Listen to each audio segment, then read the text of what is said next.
Salam aleyküm Coşkun müəllim. Aleyküm salam və rəhmətullah. Sizə bir sualım vardı. Buyurun. Bəzən biz yas məclislərinə gedəndə molla bizi Fatihə verəndən sonra durun gedin deyir və ya bəzən qəbirstanlığa gedəndə Fatihə ilə girin deyir. Bəzən qəbirstanlıqdan çıxanda da Fatihə ilə çıxın deyir. Bu haqqda nədir, nə üçün belədir? Mollaların fikri niyə belədir? Bu haqqda bizim bir aydınlaşma verəcəksiniz. Bismillahirrahmanirrahim. Və salatu və selamu alə mən la nəbiyyə ba'dahu.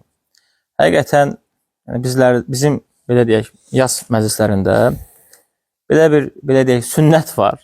Yəni belə dırnaqarası sünnət var. Yas məclislərinə gedirsəm, yəni insanlar yas məclisinə ölü sahibi üçün, yəni başsağlığı verməyə gedirlər. Yəni ölü sahibinin yanında olmağa, ona təskinlik vermək üçün gedirlər onun belə deyək məclisinə. Və o məclisə oturduqdan sonra molla Fatihəni verməsə, yəni onlar qalxıb getmirlər. Hətta bəzən deyirlər ki, molla Fatihəni ver biz qalxaq. Yəni Fatihə surəsi yəni əzəmətli bir surədir. Və Fatihə surəsi Quranın ilk surəsidir. Və Fatihə surəsi Quranın məğzidir. Hətta Peyğəmbərimiz sallallahu aleyhi və səlləm bir hədisdə buyurur ki, həmd olsun mənə əzəmətli Quranı verən və 7 təkrarlanan ayəni mənə verən Allaha. Və Peyğəmbərimiz sallallahu aleyhi və səlləm Fatihə surəsinə görə Allah azza və cəlləyə həmd edib, ona təşəkkür edib. Amma bizim cəmiyyətdə Fatihə yalnız belə deyək, yas məclisində ayağa qalxmaq üçündür və yaxud da qəbirstanlığa daxil olanda Fatihə vermək lazımdır və yaxud qəbirstanlıqdan çıxanda Fatihəni oxuyub çıxmaq lazımdır və yaxud evlənəndə Fatihəni söyləmək lazımdır və yaxud qurban kəsəndə Fatihəni söyləmək lazımdır.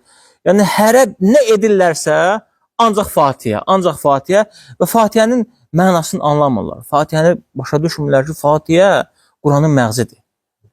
Fatihədə Allah azza və cəllə özün bizə tanıtdırır. Buyurur ki, həmd olsun aləmlərin Rəbbi olan Allaha. Yəni Allah azza və cəllə özünə həmd edir.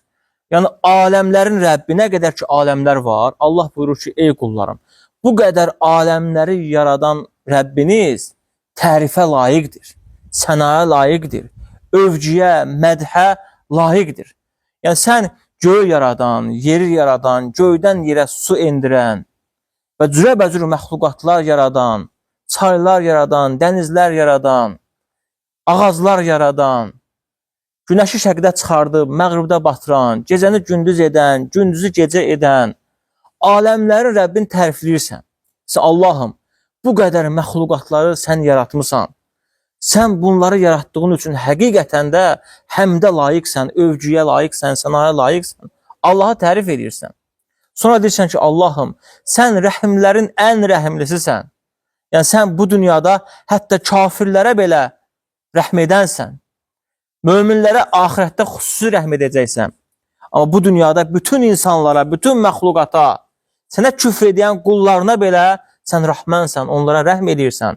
Bu dünyada onları ruzlandırırsan, onlara xəstəlik verdikdə onlara şəfa verirsən, yəni onlara rəhm edirsən.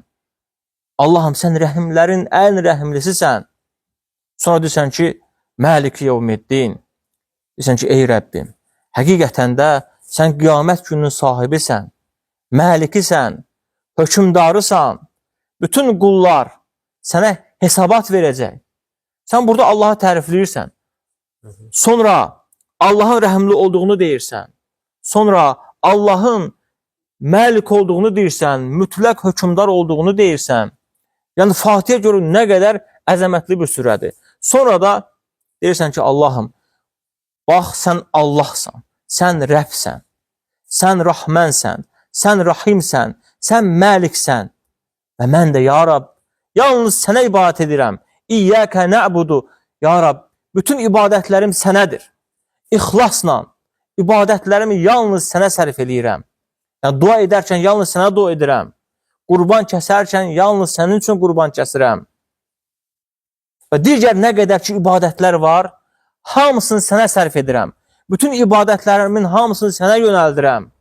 Çünki yalnız və yalnız sən ibadəti haqq edirsən. Səndən başqa heç bir kəs ibadəti haqq etmir. Bu nə mələklər olsun, nə peyğəmbərlər olsun, nə salih insanlar olsun, nə övliyalar olsun. İbadət yalnız sənin üçündür. Özün də deyirsən, İyyəkə nə'budu, yalnız və yalnız sənə ibadət edirəm.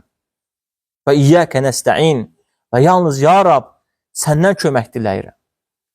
Və bunu dedikdən sonra deyirsən, ya Rab, ihdinəs sıratal müstəqim, deyirsən, ya Rab, məni doğru yola yönət. Biz Allahdan doğru yol istəyirik, hidayət istəyirik. Hər namazımızda Allaha yalvarırıq ki, ya Rab, ey Rəbb olan, ey Rahman olan, ey Rahim olan, ey Məlik olan Allahım, məni doğru yola hidayət et. Məni peyğəmbərlərin yoluna yönət. Neymət verdiyin kəslərin yoluna yönət. Sonra deyirsən ki, ya Rab, məni azğınların yoluna yönətmə. Məni qəzəbə duçar olanların yoluna yönətmə. Məni İsrail oğullarının yoluna yönətmə. Yəni, məni Yahudilərin yoluna yönətmə. Hansı ki, ya Rab, onlar əhdə vəfa olmadılar. Ya Rab, hansı ki, onlar sən neymət verdiyin anda sənə nankor oldular.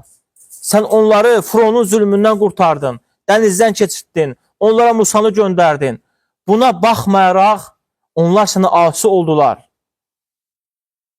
Onlar səndən uzaq düşdülər, ya Rab. Öz azınlıqlarına görə, nankorluqlarına görə, ya Rab, bizi onların yoluna yönətmə. Yalvarırsan Allaha. Sonra deyirsən, ya Rab, bizi nəsranilərin yoluna yönətmə. Hansı ki, ya Rab, sənə övlad nisbət elədilər. Sənə arvad nisbət elədilər. Sənə eyib sifətləri nisbət elədilər, ya Rab. O azmışların yoluna yönətmə. Sənin peyğəmbərinə, sənin rəsuluna ilah dedilər. Allah dedilər. Üçüncüsü dedilər. Bizi o azğınların yoluna yönətmə, ya Rab. Gördüyünüz kimi, Fatihə surəsi əzəmətli bir surədir. Ona görə alimlər demişlər ki, Fatihə Quranı açan surədir. Fatihə surəsinin mənası açan deməkdir. Quranı açan və yaxud da Quranın mənasını açan deməkdir Fatihə surəsi. İlk surədir Quranda. Amma bizlər isə bu Fatihə surəsini əstəğfurullah, izvanok kimi istifadə edirik. Yəni, qalxın, oturun, çıxın, gəlin və yaxud daxil olun harasa və yaxud gedib bu əzəmətli surəni ölüyə oxuyuruq. Allahu Akbar. Həqiqətən də bu yanlışdır. Həqiqətən də bu doğru deyil. Niyə axı insanlar belə deyirlər? Fatihə surəsinin məğzin başa düşmürlər, anlamırlar. Və biz deyəndə ki, bizim dinimizdə belə bir şey yoxdur. Nə Allahın kitabında, nə Peyğəmbərin sallallahu aleyhi və səlləmin səhih, doğru sünnəsində belə bir şey yoxdur. Fatihə ilə qalx, Fatihə ilə otur. Filan kəsin ruhuna Fatihə. Qardaş, Fatihə surəsini siz nə qədər zızlaşdırmışsınız? Əzəmətli bir surəni. Amma Fatihə surəsinin mənasını anlayarkən, başa düşərsən, görürsən ki, Fatihə surəsi başqa bir şeydir. Anlamı başqa bir şeydir. Və nə üçün biz Fatihə surəsini hər gün namazımızda oxuyuruq? Fatihə surəsi bizim namazımızın rükunudur. Peyğəmbər sallallahu aleyhi və səlləm buyurmuşdur ki, Fatihəsi olmayanın namazı yoxdur. Sən hər gün 5 dəfə namaz qılırsan. Sübh namazı, zöhr namazı, əsr namazı, məğrib namazı, işa namazı və hər rükətdə Fatihə surəsini oxuyursan. Gündə sən 17 dəfə Fatihə surəsini oxuyursan. Bu nə üçündür? Biz düşünməmişsiniz ki, Allah nə üçün Fatihəni Quranın ilk surəsi edib və nə üçün hər gün namazda Fatihə surəsi təkrarlanır?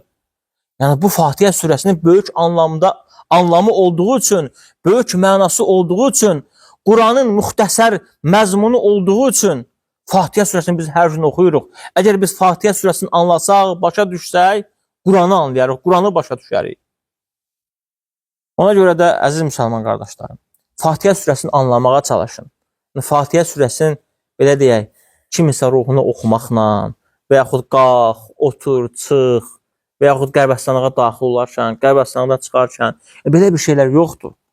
Qalxmağın da ədəbi var, oturmağın da ədəbi var, qərbərstanlığa daxil olmağın da ədəbi var, qərbərstanlıqdan çıxmağın da ədəbi var. Və Peyğəmbər sallallahu aleyhi və səlləm dinə aid nə vardırsa, hər bir şey bizə öyrətmişdir. Dinə yeni bidətlər gətirmək lazım deyil. Və bu qədər. Allah razı olsun. Sizdən də çox sağ olun.